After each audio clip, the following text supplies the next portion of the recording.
Lawmakers on Capitol Hill are calling on the White House to release the text of the tentative deal reached with Iran to end the war. Both Democrats and Republicans have said they're eager to see the details.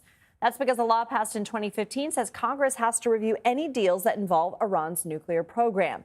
Democrat and Senate Minority Leader Chuck Schumer says the American people deserve details and full transparency. CBS News national security analyst Aaron MacLean joins me now. He's also host of the School of War podcast. Aaron, good to see you. What strikes you so far about what we are learning about the deal and the fact that here we are and we still don't know the actual text?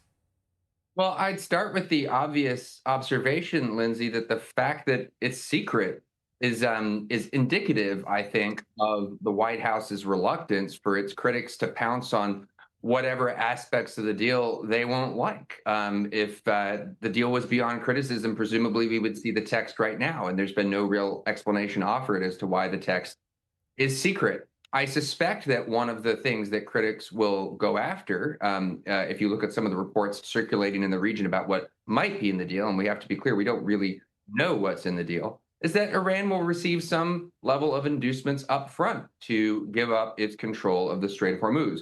We know that our blockade will be lifted. That's already underway because the president announced it. But what other financial incentives are involved? Because with each financial incentive they get up front, there's less leverage for the United States in the actual difficult nuclear talks later. So CBS News has reported that Iran is essentially making a statement in this MOU that it will not have nuclear weapons, but really the fine print will still need to be worked out in the next 60 days. But how much can we trust Iran that what they're saying in this signed letter of intent will come to fruition?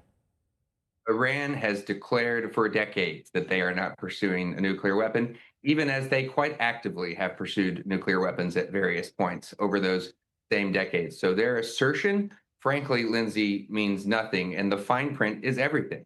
It is the print. What actual meaningful steps will they take, for example, to turn over the highly enriched uranium that's buried underground at Isfahan and other sites? Will they agree to dismantlement of their enrichment facilities?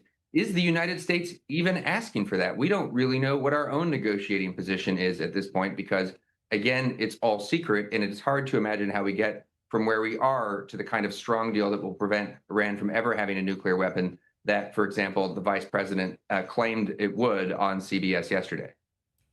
You often do videos for us for our CBS News social media. We are a digital platform here, and you often give a score or say who is losing and who is winning the war. What's your analysis today on that topic as it pertains to the war itself, but also politically speaking, this MOU and this agreement and how closely it might actually end up representing the Obama deal that Trump is constantly bashing? Yeah, the indications that I'm seeing right now, Lindsay, do not suggest that the United States is negotiating from a position of strength. For example, we were reporting at CBS just today that the Iranian foreign minister is saying that for this process to continue, that Israel essentially will have to cease its war with Hezbollah in Lebanon. Well, Israel's not a party to this deal. So the foreign minister of Iran is essentially demanding that the United States impose restrictions on Israel, a non-party to the deal and our longstanding partner in the region. The fact that we apparently are even entertaining the conversation, even if we, to be clear, haven't necessarily accepted that provision, is a sign that we are putting up with things at this table that if our position were really strong, we would not be putting up with. Aaron MacLean, thank you.